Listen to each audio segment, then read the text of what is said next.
Hello friend, welcome to this week's video. This week I want to do something a little bit different than I normally do. And what I want to share with you today is 3 different ways that you can add some marks to your artwork that is a little bit different than directly just using a paintbrush to make the marks, or using like a crayon, pencils, whatever. So let me show you a few different ways that I've used over the years that I found very helpful in adding something a little bit different to my artwork. So let's start with the first one, and that is using wax paper. So I bought this wax paper years ago from Costco. There's 500 sheets here. I've only used about half of them. They come in these full sheets like this, and I just cut a few of them down to a smaller scale for today's exercise. And here what I did was I just used a regular knife. Use an X-Acto knife if you have one on hand. I have one here, but this was just right on my table. And what I did was I just came in here and just created some shapes. I was trying not to be perfect. I don't want a perfect circle because I think it's more interesting if it's not perfect. And I just cut these out. And so I've got these interesting circles that I can use. So let's use those now. I have this piece that I was just kind of playing around, making some marks, adding some color, and I want to add some more shapes and color to this. Now let's grab a brush, and we're not going to actually make shapes with this brush, but I do need the brush to fill in my circles that I have here. So let's grab a color. Let's see. This is just for fun, so I'm going to just grab a color that I've got on hand here. And you know I like to mix my colors, so even when I'm doing an exercise like this, I've got to mix colors. So let's just put out a little bit of color here. I'm looking for a palette knife, and I don't see one. Oh, there we go. Here's a palette knife. Let me just put out a little bit of white here. And we'll put out, this is blue-green. The other one was titanium white. Let's do a little bit of this. And I'm just going to mix my colors a little bit, because again, I have a hard time just pulling something directly out of the jar. So I got to at least mix it with some white. Okay, now I'm wiping off a lot of it because I want more of a dry brush technique for this. So let's put this, I don't know, right about here. And I'm just going to come in here and just very lightly fill it in, kind of changing the direction of my brush strokes. And we can go a little bit darker on one of them, a couple of them a little bit darker. Okay, there we go. So we've got some interesting, circles, variety of shapes. I can take this and I can move it around. I can change it a bit, maybe come in here. You know what I'm going to do? I'm going to grab some yellow, because we know what happens when we add yellow to our blue. We get a fantastic green color. I'll add a little white to that, and then let me just add a little bit more over here in a different color. And again, I'm going to just try to offload a lot of that paint so that it doesn't seep under my circles that I've got here. Okay, maybe I won't even finish those up. I'm just going to keep them like that. Okay, so we can see how we can add some interesting shapes to our pieces of art in a different way. Okay, now let's go to another idea that you can use, and that is, let's see where I put it. Aha, okay, I want to take this, and I'm going to bring this back in so that you can see this. I've got here an applicator. This is a needle tip applicator by Stampadius. I don't know what that is. I bought it many, many years ago. You can see some old green paint that had dried in there. So you can buy these at your art store. They're where you put in your own paint. And when you put paint in here, add just a few drops of water to start with. Don't put too much water because then it's going to be too runny. You want it to flow, but you don't want it to be spilling all over the place. All right, so let's take this, and I've got this gorgeous color in here. I'm just going to make some marks like this. Yeah, I think I've already put down way too much. It's pretty thick. Let me show that to you up close. So can you see the thickness of that? I think I put it on too thick. Regardless, we're going to use it. So I'm going to bring this back in, and what I'm going to do is I'm just going to flip this over, and let's see, where shall we put it? How about like right here? And I'm just going to tap it gently because I know I've got way too much on there. And there we go. So see how that kind of flattened out? I didn't really want it to do that, but that's okay. We're just having some fun here. So there's a fun way to add some marks to your artwork. I'm going to flip this now sideways or the other way, and let's just put some right up over here. Let's see, I'm going to move this. I'm just going to go kind of right off the page there. There we go. So normally I don't like to keep the colors exactly the same, that's why I switched them out here, but it's a little harder to add another layer of color to this.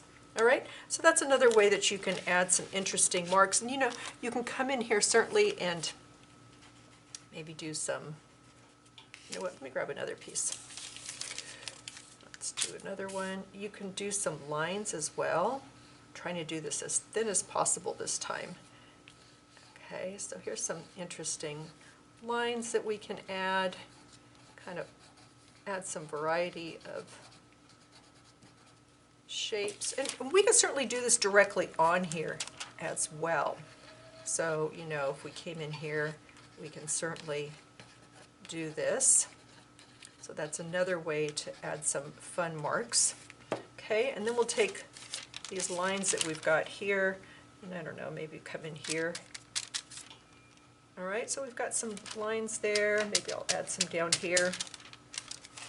They're all the same color. You know, for me, if you know me, I don't like them to be the same color, but this is a demo for you today. So you could switch them out, but see how cool that is? And then doing it directly on there from the applicator. Love that too, and I need to remember to do that and to keep it thin, not flowing too thick, because otherwise the lines thicken out a little bit too much. But again, it depends. You know, I'm working on a fairly small piece here. If I was working on a large piece, then this would be perfectly okay. All right, now I want to show you one more way that we can add some interest to our piece that is more than just coming in with a brush, and that is, where's my little piece? I love this. I don't know how many of you guys can guess what this is. It is wallpaper. So it is textured wallpaper. I'm going to turn it sideways a bit for you. And this one is a used piece, but let me show you. I've got, so years ago when I did mixed media work and I wanted to start doing abstract art, some of you know this story, I got rid of almost all of my mixed media supplies. However, I saved a few things that I just couldn't bring myself to part with. And that's creating texture. And so these are some pieces that I saved. I had these big binders that I got from a paint store. I said, when you are ready to get rid of your binder of samples with the texture, just the ones with the texture, to please give me a call. And they did. And so I went in there and I got like 1 or 2 binders. I think it was 2. And I went through and I saved the ones that I liked the best. Now some of these binders also had regular wallpaper in it, so I didn't want that, but I saved the ones with the texture. So here you can see, look at all that fantastic texture. Look at this one. This is like a giant leaf, and I just have cut off portions of it, but look how cool that is to create texture and to create marks on your artwork. This one also, fantastic texture where you can just put some paint on that, flip it over, and press it down. I think I've got one more back here for you. And here's another one that I love this. It's much finer, but it leaves some really interesting marks behind. All right, so today I'm going to show you, maybe I should show you one of the others because we already kind of did some lines. Maybe I'll do 2 of them. I'll do that one, and I really love this one. So I'm just going to tear off Okay, maybe not. It's kind of hard to tear. I don't know how I did that before. Let's just cut off a piece. So let's do these two here. What I'm going to do is I want to add some paint. So let's go with this green that I had, kind of brighten it up even more. And what I would do then is I would just put that on here like this. And then I would come in and I would just press it down. There we go. And that adds some interesting marks to your artwork. Let's do a little bit more here. Maybe I'll add in this other color that I had. And let's come in here. Just going to press it into here. Oh, look at that. Behind that orange color, isn't that just gorgeous? Oh, love that, love that. Okay, and then let's do it with this piece as well. I'm just going to take this white that I have left, and I'm just going to put some on here. A really light green, and come in. Oh, and I can barely see that, so let me see if I can. If I can barely see it, you probably can't see it at all from where you're at right now. All right, let me try that again. And this one may not be working as well as the other. Okay, well, there we go. I pressed down harder, so there we go. Isn't that just so fantastic? All of those little tiny marks in there. All right, I love that. Okay, so those are some ways that you can add marks to your artwork so that it's not your typical just using a brush. Now, I know that finding wallpaper is going to be a little bit harder to do, but I encourage you to check out your local paint. Independent paint stores usually have them. But again, this was many years ago. This was 10 years ago. So I'm not 100% sure that they still carry, you know, the big binders of samples, but they might.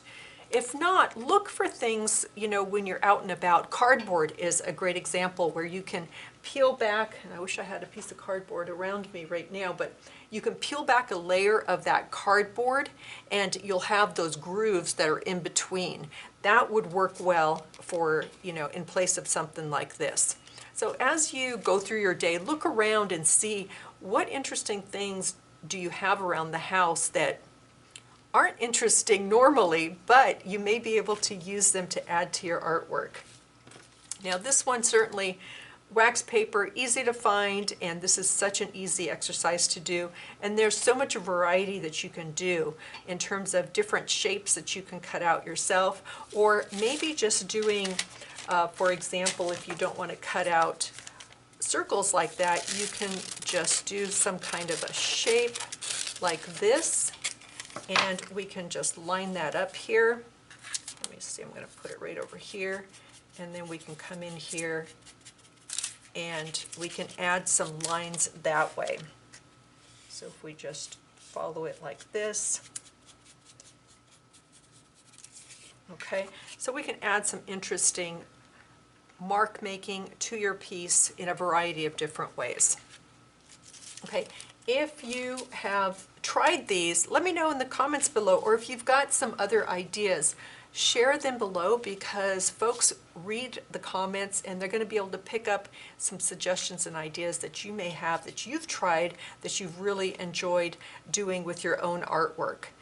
Exploring, having fun, experimenting, it's all part of the process. And the more we do that kind of work where we are coming in and we're practicing on a regular basis and we're playing, we find something that we really love, and then we start to add that to our artwork on a regular basis.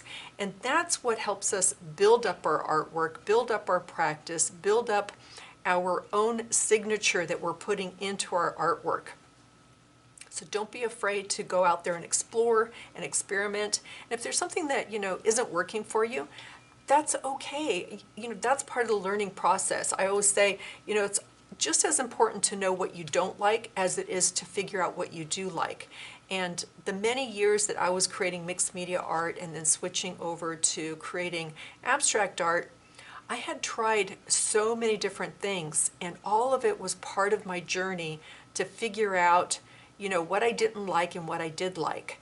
And for each one of us, it's going to be different. For some folks, they love doing this, and that's great because they're going to put that in their artwork, and that's going to become their signature artwork. But for others, you may not like this. This may not be your thing, but you're not going to know until you try it, or you have some experience, using these types of different ideas and products, and then you can figure out what you truly like and what really speaks to your heart. I think that's what's important, is what is speaking to your heart that you can continue to do and you can continue to incorporate into your artwork. Okay. As always, I appreciate you being here, and it would mean so much to me if you would give me a thumbs up, if you would subscribe to my channel. Last week, or a few days ago, I hit 80,000 subscribers. So I am so, so grateful to have you here for your help in getting the word out about my artwork and about these art processes and techniques that I like to do. So thank you for that, and share this with a friend, someone who maybe likes abstract art or maybe is interested in getting into abstract art, likes mixed media work. Share it with them. They're going to love you, and I'm going to love you too. Okay, thanks for being here again, and I look forward to seeing you in the next video. Take care.